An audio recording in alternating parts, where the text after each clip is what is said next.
ಶ್ರೀ ಗಣೇಶ ಶಾರದಾ ಗುರುಭ್ಯೋ ನಮಃ. ಶ್ರೀ ಸೀತಾರಾಮಚಂದ್ರಾಭ್ಯಾಂ ನಮಃ. ರಾಮಾಯ ರಾಮಭದ್ರಾಯ ರಾಮಚಂದ್ರಾಯ ವೇಧಸೆ ರಘುನಾಥಾಯ ನಾಥಾಯ ಸೀತಾಯ ಪತಯೇ ನಮಃ. ಶ್ರೋತೃಗಳಿಗೆ ಶ್ರೀಮದ್ ವಾಲ್ಮೀಕಿ ರಾಮಾಯಣದ ಅಯೋಧ್ಯಾಕಾಂಡದ 31ನೆಯ ಸರ್ಗಕ್ಕೆ ಸ್ವಾಗತ.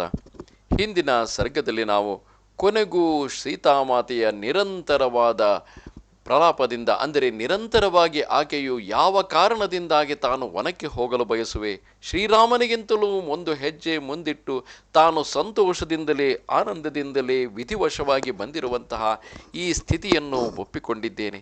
ಭಗವಂತನು ಭಗವದ್ ನಿರ್ಣಯ ಅಥವಾ ವಿಧಿ ನಿರ್ಣಯವೆಂದು ಯಾವುದನ್ನೇ ತಿಳಿದರೂ ಅದನ್ನು ಸಂತೋಷವಾಗಿ ಒಪ್ಪಿಕೊಳ್ಳುವುದು ಬೇರೆ, ಅದು ವಿಧಿ ನಿರ್ಣಯವೆಂದು ನಿರ್ವಾಹವಿಲ್ಲದೆ ಒಪ್ಪಿಕೊಳ್ಳುವುದೇ ಬೇರೆ. ಆ ದೃಷ್ಟಿಯಲ್ಲಿ ಸೀತೆಯು ರಾಮನಿಗಿಂತಲೂ ಒಂದು ಹೆಜ್ಜೆ ಮುಂದೆ ಇರುವಳು. ಅದನ್ನು ತಿಳಿದಂತಹ ಶ್ರೀರಾಮನು ಕೊನೆಗೂ ಸೀತೆಯನ್ನು ವನವಾಸಕ್ಕೆ ಕರೆದುಕೊಂಡು ಹೋಗಲು ಒಪ್ಪಿ ತನ್ನದಾದ ಯಾವೆಲ್ಲ ವಸ್ತುಗಳು ಇವೆಯೋ ಅದೆಲ್ಲವನ್ನೂ ಕೂಡ ಬ್ರಾಹ್ಮಣರಿಗೂ ಸೇವಕರಿಗೂ ದಾನ ಮಾಡಿಬಿಡುವಂತೆ ತಿಳಿಸುತ್ತಾನೆ. ಅದರಂತೆ ಹರ್ಷೋತ್ಸಾಹದಿಂದಲೇ, ಅಂದರೆ ತಾನು ಕಾಡಿಗೆ ಹೋಗಬೇಕಲ್ಲ ಎಂಬ ಯಾವ ಶೋಕದ ಒಂದು ಅಳುಕು ಇಲ್ಲದೆ ಸಂತೋಷದಿಂದಲೇ ಆನಂದದಿಂದಲೇ, ತನ್ನದಾದ ವಸ್ತುಗಳನ್ನು ಬಿಟ್ಟು ಹೋಗಬೇಕಲ್ಲ ಎಂಬ ಯಾವ ವಸ್ತುಗಳ ಮೇಲಿನ ವ್ಯಾಮೋಹವೂ ಇಲ್ಲದೆ ಅವೆಲ್ಲವನ್ನೂ ದಾನ ಮಾಡಿ ಆನಂದದಿಂದಲೇ ಸೀತೆಯು ಕಾಡಿಗೆ ಹೋಗುತ್ತಿರುವಳು. ಅದೇ ಅಲ್ಲವೇ ಸ್ತ್ರೀಯಾದವಳು ಈ ರೀತಿಯಾಗಿ ಸಂತೋಷದಿಂದ ಪ್ರಕೃತಿ ಮಾತೆಯಾಗಿ ಆಕೆ ಆನಂದಭರಿತಳಾಗಿದ್ದರೆ ಆ ಪುರುಷನಿಗೂ ಅದು 100 ಮಡಿ ಉತ್ಸಾಹವನ್ನು ಕೊಡುತ್ತದೆ. ಶ್ರೀರಾಮನ ವನವಾಸ ಗಮನವು ಸಂತೋಷವಾಗಿ, ಆನಂದಕರವಾಗಿ, ಸುಖಕರವಾಗಿ ಹಾಗೂ ಯಶಸ್ವಿಯಾಗಿ ಮುಗಿಸಬೇಕಾದರೆ ಆ ಪ್ರಕೃತಿ ಮಾತೆಯಿಂದ ಮಾತ್ರವೇ ಸಾಧ್ಯ ತಾನೆ. ಈ ರೀತಿಯಾಗಿ ತಾವೇನಾದರೂ ಅಧ್ಯಾತ್ಮ ರಾಮಾಯಣವೆಂಬ ಇನ್ನೊಂದು ಮಹಾಕಾವ್ಯವನ್ನು ಓದಿದ್ದರೆ ಅದರಲ್ಲಿ ಸೀತಾಮಾತೆಯೇ ಶ್ರೀರಾಮನಿಂದ ರಾವಣನ ಸಂಹಾರವಾಗುವಂತೆ ಮಾಡುತ್ತಾಳೆ. ಪ್ರಕೃತಿಯೇ ಪರಬ್ರಹ್ಮನು, ಬ್ರಹ್ಮಸ್ವರೂಪನು ಎಲ್ಲಿಯೂ ಹೊರಗೆ ಪ್ರಕಟವಾಗುವುದಿಲ್ಲ. ಪ್ರಕೃತಿಯ ಕಾರಣದಿಂದಾಗಿಯೇ ಪರಬ್ರಹ್ಮನು ಈ ಲೋಕದಲ್ಲಿ ಲೀಲೆಗಳನ್ನು ಮಾಡುತ್ತಾನೆಯೇ ಹೊರತು ಇಲ್ಲವಾದರೆ ಆ ಪರಬ್ರಹ್ಮ ವಸ್ತುವು ತಟಸ್ಥವಾಗಿರುತ್ತದೆ. ಈಶ್ವರನು ತಾನು ತಪಸ್ಸಿನಲ್ಲಿ ಮುಳುಗಿ ತಪಸ್ಸಿನಲ್ಲೇ ತಟಸ್ಥವಾಗಿರುತ್ತಾನೆ. ಪಾರ್ವತಿಯ ಕಾರಣದಿಂದಾಗಿ ಮಾತ್ರವೇ ಆತ ಬಹಿರ್ಮುಖನಾಗಿ ಈ ಲೋಕ ವ್ಯವಹಾರದಲ್ಲಿ ತೊಡಗುತ್ತಾನೆ. ಏವಂ ಶ್ರುತ್ವಾ ಸ ಸಂವಾದಂ ಲಕ್ಷ್ಮಣಃ ಪೂರ್ವಮಾಗತಃ ಬಾಷ್ಪಪರ್ಯಾಕುಲಮುಖಃ ಶೋಕಂ ಸೋಢುಮಶಕ್ನುವನ್. ಕೌಸಲ್ಯೆಯ ಅಂತಃಪುರದಿಂದ ಶ್ರೀರಾಮನ ಜೊತೆಗೆ ಬಂದಿದ್ದ ಲಕ್ಷ್ಮಣನು ಪತಿಪತ್ನಿಯರ ಈ ಸಂವಾದಗಳೆಲ್ಲವನ್ನು ಕೇಳಿ ಅವನ ಮುಖಮಂಡಲ ಕಣ್ಣೀರಿನಿಂದ ತೊಯ್ದು ಹೋಯಿತು. ಅಣ್ಣನ ವಿರಹದ ಶೋಕವು ಅವನಿಂದ ಸಹಿಸಲಾಗಲಿಲ್ಲ.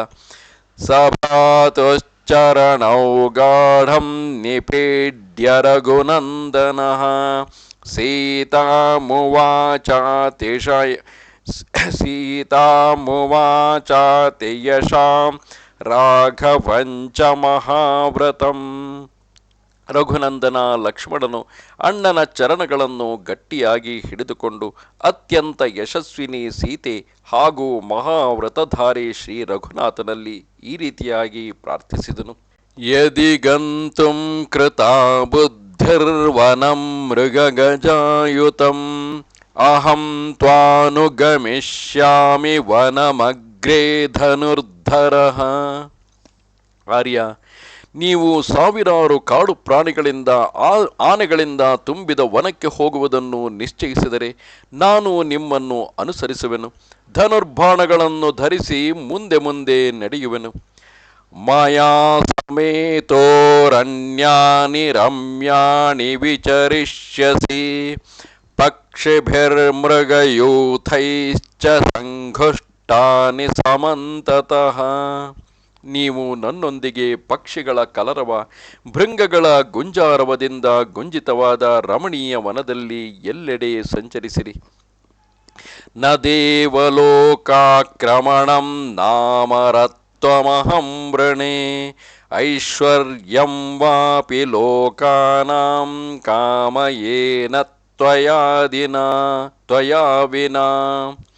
ನಿನ್ನನ್ನು ಬಿಟ್ಟು ಸ್ವರ್ಗಕ್ಕೆ ಹೋಗುವುದು ಅಮರವಾಗುವುದು, ಸಮಸ್ತ ಲೋಕಗಳ ಐಶ್ವರ್ಯ ಪ್ರಾಪ್ತಿ ಮಾಡಿಕೊಳ್ಳುವುದು, ಇವು ಯಾವುದನ್ನು ನಾನು ಇಚ್ಛಿಸುವುದಿಲ್ಲ. ಏವಂ ಬ್ರುವಾಣ ಸೌಮಿತ್ರಿರ್ವನವಾಸಾಯ ನಿಶ್ಚಿತಃ ರಾಮೇಣ ಬಹುಭಿಃ ಸಾಂತ್ವೈರ್ನಿಷಿದ್ಧಃ ಪುನರಬ್ರವೀತ್. ವನವಾಸಕ್ಕಾಗಿ ನಿಶ್ಚಯಿಸಿ ಹೇಳುತ್ತಿದ್ದ ಸುಮಿತ್ರಾನಂದನ ಲಕ್ಷ್ಮಣನಿಗೆ ಶ್ರೀರಾಮನು ಅನೇಕ ಸಾಂತ್ವನಾಪೂರ್ಣ ಮಾತುಗಳಿಂದ ಸಮಜಾಯಿಸಿ ಕಾಡಿಗೆ ತನ್ನೊಂದಿಗೆ ಬರಲು ಒಪ್ಪಿಕೊಳ್ಳದಿದ್ದಾಗ ಅವನು ಪುನಃ ಹೀಗೆ ನುಡಿದನು. ಅನುಜ್ಞಾತಸ್ತು ಭವತಾ ಪೂರ್ವಮೇವ ಯದಸ್ಮ್ಯಹಂ ಕಿಮಿದಾನೀಂ ಪುನರಪಿ ಕ್ರಿಯತೆ ಮೇ ನಿವಾರಣಂ. ಅಣ್ಣ, ನೀವಾದರೂ ಮೊದಲಿನಿಂದಲೇ ತನ್ನೊಡನೆ ಇರಲು ಆಜ್ಞಾಪಿಸಿದ್ದೀರಿ. ಈಗ ನಿನ್ನೊಂದಿಗೆ ಬರಲು ಏಕೆ ತಡೆಯುತ್ತಿರುವೆ? ಯದರ್ಥಂ ಪ್ರತಿಷೇಧೋ ಮೇ ಕ್ರಿಯತೆ ಗಂತುಮಿಚ್ಛತಃ ಏತದಿಚ್ಛಾಮಿ ವಿಜ್ಞಾತು ಸಂಶಯೋ ಹಿ ಮಹಾನಘ. ನಿಷ್ಪಾಪ ರಘುನಂದನ, ನಿಮ್ಮೊಂದಿಗೆ ಬರುವ ಇಚ್ಛೆಯುಳ್ಳ ನನ್ನನ್ನು ಯಾವ ಕಾರಣದಿಂದ ತಡೆಯುತ್ತಿರುವೆ? ಈ ಕಾರಣವನ್ನು ತಿಳಿಯಲು ಬಯಸುತ್ತಿರುವೆನು. ನನ್ನ ಹೃದಯದಲ್ಲಿ ಇದರ ಕುರಿತು ಸಂಶಯ ಉಂಟಾಗುತ್ತದೆ. ತಥೋ ಬ್ರವೀನ್ ಮಹಾತೇಜ ರಾಮೋ ಲಕ್ಷ್ಮಣಮಗ್ರತಃ ಸ್ಥಿತಂ ಪ್ರಾಗಾಮಿನಂ ಧೀರಂ ಯಾಚಮಾನಂ ಕೃತಾಂಜಲಿ. ಹೀಗೆ ಹೇಳಿ ಧೀರ ವೀರ ಲಕ್ಷ್ಮಣನು ಮುಂದಾಗಿ ಹೊರಡಲು ಸಿದ್ಧನಾಗಿ ಭಗವಾನ್ ಶ್ರೀರಾಮನ ಎದುರಿಗೆ ನಿಂತುಕೊಂಡು ಕೈಜೋಡಿಸಿ ಪ್ರಾರ್ಥಿಸತೊಡಗಿದನು. ಆಗ ಮಹಾ ತೇಜಸ್ವಿ ಶ್ರೀರಾಮನು ಅವನಲ್ಲಿ ಹೇಳಿದನು. ಸ್ನಿಗ್ಧೋ ಧರ್ಮರತೋ ವೀರ ಸತತಂ ಸತ್ಪಥೇ ಸ್ಥಿತಃ ಪ್ರಿಯ ಪ್ರಾಣ ಸಮೋ ವಶ್ಯೋ ವಿಜೇಯಶ್ಚ ಸಖಾ ಚ ಮೇ. ಲಕ್ಷ್ಮಣ, ನೀನು ನನ್ನ ಸ್ನೇಹಿ, ಧರ್ಮಪರಾಯಣ, ಧೀರ ವೀರನಾಗಿದ್ದು ಸದಾ ಸನ್ಮಾರ್ಗದಲ್ಲಿ ಸ್ಥಿತನಾಗಿರುವೆ. ನನಗೆ ಪ್ರಾಣಗಳಂತೆ ಪ್ರಿಯನಾಗಿರುವೆ. ನನ್ನ ವಶದಲ್ಲಿ ಇದ್ದು ಆಜ್ಞಾಪಾಲಕ ಸಖನಾಗಿರುವೆ. ಮಯಾದ್ಯ ಸಹ ಸೌಮಿತ್ರೇ ತ್ವಯಿ ಗಚ್ಚತಿ ತದ್ವನಂ ಕೋ ಭಜಿಷ್ಯತಿ ಕೌಸಲ್ಯಾಂ ಸುಮಿತ್ರಾಂ ವಾ ಯಶಸ್ವಿನೀಂ. ಸುಮಿತ್ರಾನಂದನ, ಇಂದು ನೀನು ನನ್ನೊಡನೆ ಕಾಡಿಗೆ ಹೊರಟರೆ ಪರಮ ಯಶಸ್ವಿ ಮಾತೆ ಕೌಸಲ್ಯೆ ಮತ್ತು ಸುಮಿತ್ರಾದೇವಿಯ ಸೇವೆಯನ್ನು ಯಾರು ಮಾಡುವರು? ಅಭಿವರ್ಷತೆ ಕಾಮೈರ್ಯಃ ಪರ್ಜನ್ಯಂ ಪೃಥಿವೀಮಿವ ಸಕಾಮಪಾಶ ಪರ್ಯಸ್ತೋ ಮಹಾತೇಜಾ ಮಹೀಪತಿಃ. ಮೋಡಗಳು ಪೃಥಿವಿಯ ಮೇಲೆ ಮಳೆಗರೆಯುವಂತೆ ಎಲ್ಲರ ಕಾಮನೆಗಳನ್ನು ಪೂರ್ಣಗೊಳಿಸುತ್ತಿದ್ದ ಮಹಾ ತೇಜಸ್ವಿ ಮಹಾರಾಜರು ಈಗ ಕೈಕೇಯಿಯ ಪ್ರೇಮ ಪಾಶದಲ್ಲಿ ಬಂಧಿತರಾಗಿರುವರು. ಸಾಹಿ ರಾಜ್ಯಮಿದಂ ಪ್ರಾಪ್ಯಂ ನೃಪಸ್ಯಾಶ್ವಪತೆ ಸುತಾ ದುಃಖಿತಾನಾಂ ಸಪತ್ನೀನಾಂ ನ ಕರಿಷ್ಯತಿ ಶೋಭನಂ. ಕೇಕೆಯ ರಾಜ ಅಶ್ವಪತಿಯ ಪುತ್ರಿ ಕೈಕೇಯಿಯು ಮಹಾರಾಜರ ಈ ರಾಜ್ಯವನ್ನು ಪಡೆದು ನನ್ನ ವಿಯೋಗದ ದುಃಖದಲ್ಲಿ ಮುಳುಗಿದ ತನ್ನ ಸವತಿಯರೊಂದಿಗೆ ಚೆನ್ನಾಗಿ ವರ್ತಿಸಲಾರಳು. ನ ಭರಿಷ್ಯತಿ ಕೌಸಲ್ಯಾಂ ಸುಮಿತ್ರಾಂಚ ಸುದುಃಖಿತಾಂ ಭರತೋ ರಾಜ್ಯಮಾಸಾದ್ಯ ಕೈಕೇಯ್ಯಾಂ ಪರ್ಯವಸ್ಥಿತಃ. ಭರತನು ಕೂಡ ರಾಜ್ಯ ಪಡೆದು ಕೈಕೇಯಿಯ ಅಧೀನನಾಗಿರುವುದರಿಂದ ದುಃಖಿತೆಯಾದ ಕೌಸಲ್ಯೆ ಮತ್ತು ಸುಮಿತ್ರೆಯರನ್ನು ಸರಿಯಾಗಿ ನೋಡಿಕೊಳ್ಳಲಾರನು. ಇಲ್ಲಿ ಕೆಲವರಿಗೆ ಅನುಮಾನ ಬರಬಹುದು, ರಾಮನಿಗೆ ಹಾಗಿದ್ದರೆ ಕೈಕೇಯಿಯ ಮೇಲೆ ಭರತನ ಮೇಲೆ ಪ್ರೇಮವಿರಲಿಲ್ಲವೇ? ಅವರನ್ನು ಕುರಿತು ಆತನು ಕೀಳಾಗಿ ಅಂದುಕೊಳ್ಳುತ್ತಿದ್ದನೆ. ನೆನಪಿರಲಿ, ಇಲ್ಲಿ ಆತನು ಲಕ್ಷ್ಮಣನಿಗೆ ನಿಧಾನವಾಗಿ ಸಮಜಾಯಿಸುತ್ತಿರುವನು. ಯಾವ ಕಾರಣದಿಂದಾಗಿ ಲಕ್ಷ್ಮಣನು ಇಲ್ಲೇ ಇರಬೇಕಾಗುತ್ತದೆ?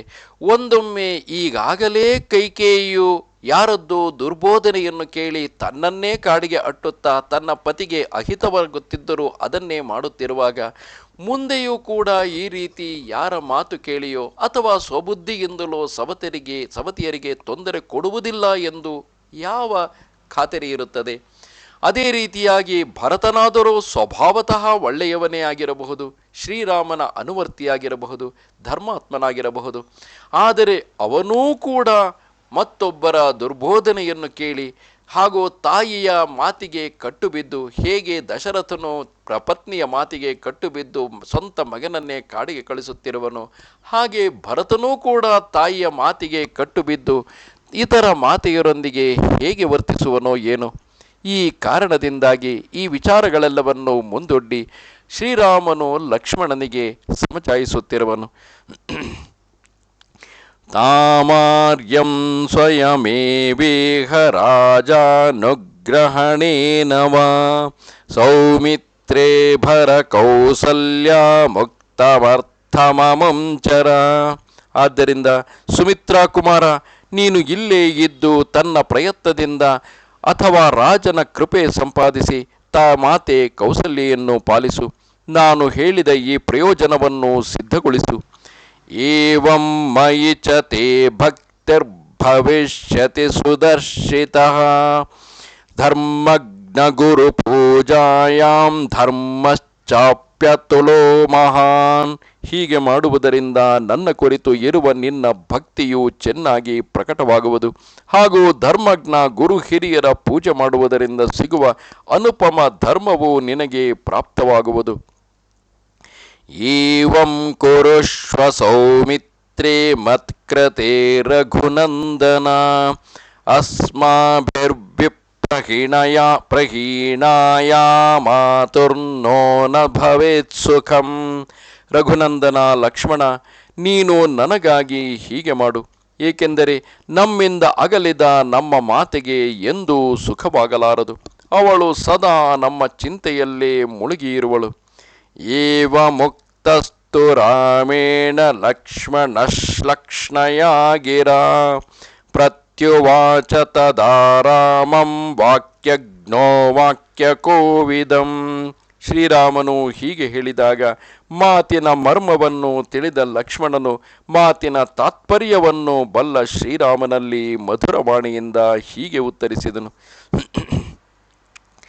ತವೈವ ತೇಜಸಾ ವೀರ ಭರತ ಪೂಜಯಿಷ್ಯತಿ ಕೌಸಲ್ಯಾಂಚ ಸುಮಿತ್ರಾಂಚ ಪ್ರಯತೋ ನಾತ್ರ ಸಂಶಯಃ. ವೀರನೇ, ನಿನ್ನ ತೇಜದಿಂದಲೇ ಭರತನು ಮಾತಾ ಕೌಸಲ್ಯಯ ಮತ್ತು ಸುಮಿತ್ರೆಯರಿಬ್ಬರನ್ನು ಪವಿತ್ರ ಭಾವದಿಂದ ಪೂಜಿಸುವನು, ಇದರಲ್ಲಿ ಸಂಶಯವೇ ಇಲ್ಲ. ಯದಿ ದುಸ್ಥೋ ನ ರಕ್ಷೇತ ಭರತೋ ರಾಜ್ಯಮುತ್ತಮಂ ಪ್ರಾಪ್ಯ ದುರ್ಮನಸಾ ವೀರ ಗರ್ಭೇಣ ಚ ವಿಶೇಷತಃ ತಮಹಂ ದುರ್ಮತಿಂ ಕ್ರೂರಂ ವಧಿಷ್ಯಾಮಿ ನ ಸಂಶಯಃ. ತತ್ವಕ್ಷಾನಪಿ ತಾನ್ ಸರ್ವಾಂ ತ್ರೈಲೋಕ್ಯಮಪಿ ಕಿಂ ನು ಸಾ ಕೌಸಲ್ಯಾ ವಿಭ್ರಯಾದಾರ್ಯಾ ಸಹಸ್ರಂ ಮದ್ವಿಧಾನಪಿ ಯಸ್ಯಾಃ ಸಹಸ್ರಂ ಗ್ರಾಮಾಣಂ ಸಂಪ್ರಾಪ್ತಮುಪಜೀವಿನಾಂ. ವೀರವರನೇ, ಈ ಉತ್ತಮ ರಾಜ್ಯವನ್ನು ಪಡೆದು ಭರತನು ತಪ್ಪು ದಾರಿಯಲ್ಲಿ ನಡೆದರೆ, ದೂಷಿತ ಹೃದಯದಿಂದ ಹಾಗೂ ಉದ್ಧಟತನದಿಂದ ತಾಯಂದಿರನ್ನು ರಕ್ಷಿಸದಿದ್ದರೆ, ನಾನು ಆ ದುರ್ಬುದ್ಧಿ ಕ್ರೂರ ಭರತನನ್ನು ಮತ್ತು ಅವನ ಪಕ್ಷವನ್ನು ಸಮರ್ಥಿಸುವ ಎಲ್ಲ ಜನರನ್ನು ವಧಿಸಿಬಿಡುವೆನು, ಇದರಲ್ಲಿ ಸಂಶಯವಿಲ್ಲ. 3 ಲೋಕಗಳು ಅವನ ಪಕ್ಷವನ್ನು ವಹಿಸಿದರೆ ಅವರು ಯಮಸದನಕ್ಕೆ ಹೋಗಬೇಕಾಗುವುದು. ಆದರೆ ದೊಡ್ಡಮ್ಮ ಕೌಸಲ್ಯೆಯಾದರೂ ಸ್ವತಃ ನನ್ನಂತಹ ಸಾವಿರಾರು ಮನುಷ್ಯರನ್ನು ಸಾಕಬಲ್ಲಳು, ಏಕೆಂದರೆ ಅವಳಿಗೆ ತನ್ನ ಆಶ್ರಿತರನ್ನು ಪಾಲಿಸಲು 1,000 ಊರುಗಳು ಸಿಕ್ಕಿವೆ. ತದಾತ್ಮಭರಣೇ ಚೈವ ಮಮ ಮಾತುಸ್ತಥೈವ ಚ ಪರ್ಯಾಪ್ತ ಮದ್ವಿಧಾನಾಂಚ ಭರಣಾಯಮನ ಯಶಸ್ಮನಶ್ವಸ್ವಿನಿ. ಆದ್ದರಿಂದ ಮಹಾತ್ಮಳಾದ ಕೌಸಲ್ಯೆಯು ಸ್ವಯಂ ನನ್ನ ತಾಯಿಯನ್ನು ಅಂದರೆ ಸುಮಿತ್ರೆಯನ್ನು ಹಾಗೂ ನನ್ನಂತಹ ಅನೇಕ ಜನರನ್ನು ಪೋಷಿಸುವುದರಲ್ಲಿ ಸಮರ್ಥಳಾಗಿದ್ದಾಳೆ. ಕುರುಷ್ವ ಮಾಮನುಚರಂ ವೈಧರ್ಮ್ಯಂ ನೇಹ ವಿದ್ಯತೆ ಕೃತಾರ್ಥೋಹಂ ಭವಿಷ್ಯಾಮಿ ತವ ಚಾರ್ಥಃ ಪ್ರಕಲ್ಪತೆ. ಆದ್ದರಿಂದ ನೀವು ನನ್ನನ್ನು ತಮ್ಮ ಅನುಗಾಮಿಯಾಗಿಸಿಕೊಳ್ಳಿ, ಇದರಲ್ಲಿ ಯಾವುದೇ ಧರ್ಮದ ಹಾನಿಯಾಗಲಾರದು. ನಾನು ಕೃತಾರ್ಥನಾಗುವೆನು ಮತ್ತು ನಿಮಗೂ ನನ್ನಿಂದ ಪ್ರಯೋಜನವಾಗುವುದು. ಧನುರಾದಾಯ ಸಗುಣಂ ಖನಿತ್ರಪಿಟಕಾಧರಃ ಅಗ್ರತಸ್ತೆ ಗಮಿಷ್ಯಾಮಿ ಪಂಥಾನಂ ತವ ದರ್ಶಯನ್. ಗುದ್ದಲಿ ಮತ್ತು ಮಂಕರಿಗಳೊಡನೆ ಧನುರ್ಬಾಣಗಳನ್ನು ತೆಗೆದುಕೊಂಡು ನಿಮಗೆ ದಾರಿಯನ್ನು ತೋರಿಸುತ್ತಾ ನಿನ್ನ ಮುಂದೆ ಮುಂದೆ ನಡೆಯುವೆನು. ಆಹರಿಷ್ಯಾಮಿ ತೇ ನಿತ್ಯಂ ಮೂಲಾನಿ ಚ ಫಲಾನಿ ಚ ವನ್ಯಾನಿ ಚ ತಥಾನ್ಯಾನಿ ಸ್ವಾಹಾರ್ಹಾಣಿ ತಪಸ್ವಿನಾಂ. ಪ್ರತಿದಿನ ನಿಮಗಾಗಿ ಫಲಮೂಲಗಳನ್ನು ತರುವೆನು, ಹಾಗೂ ತಪಸ್ವಿಗಳಿಗೆ ಕಾಡಿನಲ್ಲಿ ಸಿಗುವ ಇತರ ಹವನ ಸಾಮಗ್ರಿಗಳನ್ನು ಒದಗಿಸಿಕೊಡುವೆನು. ಭವಾಂಸ್ತು ಸಹ ವೈದೇಹ್ಯ ಗಿರಿಸಾನುಶುರಂಸ್ಯತೆ ಅಹಂ ಸರ್ವಂ ಕರಿಷ್ಯಾಮಿ ಜಾಗೃತ ಸ್ವಪತಶ್ಚತೆ. ನೀವು ವಿದೇಹ ಕುಮಾರಿಯ ಜೊತೆಗೆ ಪರ್ವತ ಶಿಖರಗಳಲ್ಲಿ ಭ್ರಮಣ ಮಾಡುವಾಗ, ನೀವು ಮಲಗಿರುವಾಗ, ಎಚ್ಚರವಾಗಿರುವಾಗ, ಎಲ್ಲ ಸಮಯದಲ್ಲಿ ನಿಮ್ಮ ಎಲ್ಲ ಅವಶ್ಯಕತೆಗಳನ್ನು ಪೂರ್ಣಗೊಳಿಸುವೆನು. ರಾಮಸ್ತ್ವನೇನ ವಾಕ್ಯೇನ ಸುಪ್ರೀತಃ ಪ್ರತ್ಯುವಾಚ ತಂ ವ್ರಜಾ ಪೃಚ್ಛಸ್ವ ಸೌಮಿತ್ರೇ ಸರ್ವಮೇವ ಸುಹೃಜ್ಜನಂ. ಲಕ್ಷ್ಮಣನ ಈ ಮಾತಿನಿಂದ ಶ್ರೀರಾಮಚಂದ್ರನಿಗೆ ಬಹಳ ಸಂತೋಷವಾಯಿತು. ಅವನು ಹೇಳಿದನು, ಸುಮಿತ್ರಾನಂದನ, ಹೋಗು, ತಾಯಿಯೇ ಮೊದಲಾದ ಎಲ್ಲ ಸುಹೃದರನ್ನು ಭೇಟಿಯಾಗಿ ವನವಾಸದ ವಿಷಯವನ್ನು ತಿಳಿಸಿ ಅವರಿಂದ ಅನುಮತಿಯನ್ನು ಮತ್ತು ಆಜ್ಞೆಯನ್ನು ಪಡೆದುಕೋ. ಏಚರಾಜ್ಞೋ ದಧೌ ದಿವ್ಯೇ ಮಹಾತ್ಮಾ ವರುಣ ಸ್ವಯಂ ಜನಕಸ್ಯ ಮಹಾಯಜ್ಞೆ ಧನುಷೇ ರೌದ್ರದರ್ಶನೆ ಅಭೇದ್ಯೇ ಕವಚೇ ದಿವ್ಯೇ ತೂಣೀ ಚಾಕ್ಷಯ ಸಾಯಕೌ ಆದಿತ್ಯ ವಿಮಲಾಭೌ ಧೌ ದ್ವೌ ಖಡ್ಗೌ ಹೇಮ ಪರಿಷ್ಕೃತೌ ಸತ್ಕೃತ್ಯ ನಿಹಿತಂ ಸರ್ವಮೇತದಾಚಾರ್ಯ ಸದ್ಮನಿ ಸರ್ವಮಾಯುಧಮಾದಾಯ ಕ್ಷಿಪ್ರಮಾವ್ರಜ ಲಕ್ಷ್ಮಣ. ಲಕ್ಷ್ಮಣ, ರಾಜ ಜನಕನ ಮಹಾಯಜ್ಞದಲ್ಲಿ ಸ್ವಯಂ ಮಹಾತ್ಮ ವರುಣನು ನೋಡಲು ಭಯಂಕರವಾದ 2 ದಿವ್ಯ ಧನುಸ್ಸುಗಳನ್ನು ಕೊಟ್ಟಿದ್ದನು. ಜೊತೆಗೆ 2 ದಿವ್ಯ ಅಭೇದ್ಯ ಕವಚಗಳು, ಅಕ್ಷಯ ಬಾಣಗಳಿಂದ ತುಂಬಿದ 2 ಬತ್ತಳಿಕೆಗಳು, ಸೂರ್ಯನಂತೆ ಹೊಳೆಯುವ 2 ಸುವರ್ಣ ಭೂಷಿತ ಖಡ್ಗಗಳು, ಇವನ್ನು ಮಿಥಿಲಾ ನರೇಶನು ನನಗೆ ಬಳುವಳಿಯಾಗಿ ಕೊಟ್ಟಿದ್ದನು. ಅವೆಲ್ಲವನ್ನು ಆಚಾರ್ಯ ದೇವನ ಮನೆಯಲ್ಲಿ ಸತ್ಕಾರಪೂರ್ವಕ ಇಡಲಾಗಿದೆ. ನೀನು ಅವೆಲ್ಲ ಆಯುಧಗಳನ್ನು ಎತ್ತಿಕೊಂಡು ಬೇಗನೆ ಬಂದುಬಿಡು. ನ ಸುಹೃಜ್ಜನ ಮಾಮಂತ್ರ್ಯ ವನವಾಸಾಯ ನಿಶ್ಚಿತಃ ಇಕ್ಷ್ವಾಕು ಗುರುಮಾಗಮ್ಯ ಜಗ್ರಾಹಾಯುಧಮುತ್ತಮಂ. ರಾಮನಿಂದ ಆಜ್ಞೆಯನ್ನು ಪಡೆದು ಲಕ್ಷ್ಮಣನು ಹೋಗಿ ಸುಹೃದರ ಅನುಮತಿ ಪಡೆದು ವನವಾಸಕ್ಕಾಗಿ ಸಿದ್ಧನಾಗಿ ಇಕ್ಷ್ವಾಕು ಕುಲಗುರು ವಸಿಷ್ಠರಲ್ಲಿಗೆ ಹೋದನು. ಅಲ್ಲಿಂದ ಅವನು ಉತ್ತಮ ಆಯುಧಗಳನ್ನು ತೆಗೆದುಕೊಂಡನು. ತದ್ದಿವ್ಯಂ ರಾಜಶಾರ್ದೂಲ ಸತ್ಕೃತಂ ಮಾಲ್ಯಭೂಷಿತಂ ರಾಮಾಯ ದರ್ಶಯಾಮಾಸ ಸೌಮಿತ್ರೇ ಸರ್ವಮಾಯುಧಂ. ಕ್ಷತ್ರಿಯ ಶಿರೋಮಣಿ ಸುಮಿತ್ರಾ ಕುಮಾರ ಲಕ್ಷ್ಮಣನು ಸತ್ಕಾರಪೂರ್ವಕ ಇಟ್ಟಿರುವ ಮಾಲೆಗಳಿಂದ ಅಲಂಕರಿಸಲ್ಪಟ್ಟ ಆ ದಿವ್ಯ ಆಯುಧಗಳನ್ನು ತಂದು ಶ್ರೀರಾಮನ ಮುಂದಿಟ್ಟನು. ತಮುವಾಚಾತ್ಮವಾಂ ರಾಮ ಪ್ರೀತ್ಯ ಲಕ್ಷ್ಮಣಮಾಗತಂ ಕಾಲೇ ತ್ವಮಾಗತ ಸೌಮ್ಯ ಕಾಂಕ್ಷಿತೆ ಮಮ ಲಕ್ಷ್ಮಣ. ಆಗ ಮಹಾತ್ಮ ಶ್ರೀರಾಮನು ಅಲ್ಲಿಗೆ ಬಂದಿರುವ ಲಕ್ಷ್ಮಣನನ್ನು ನೋಡಿ ಪ್ರಸನ್ನನಾಗಿ, ಸೌಮ್ಯ ಲಕ್ಷ್ಮಣ, ನೀನು ಸರಿಯಾದ ಸಮಯಕ್ಕೆ ಬಂದಿರುವೆ. ಈಗಲೇ ನೀನು ಬರುವುದು ನನಗೆ ಇಷ್ಟವಿತ್ತು. ಅಹಂ ಪ್ರದಾತುಮಿಚ್ಛಾಮಿ ಯದಿದಂ ಮಾಮಶಂ ಧನಂ ಬ್ರಾಹ್ಮಣೇಭ್ಯಸ್ತಪಸ್ವಿಭ್ಯಸ್ತ್ವಯಾ ಸಹ ಪರಂತಪ. ಪರಂತಪ ಲಕ್ಷ್ಮಣ, ಈ ನನ್ನ ಧನವನ್ನು ನಾನು ನಿನ್ನ ಜೊತೆಗೆ ತಪಸ್ವಿ ಬ್ರಾಹ್ಮಣರಿಗೆ ಹಂಚಲು ಬಯಸುತ್ತಿರುವೆನು.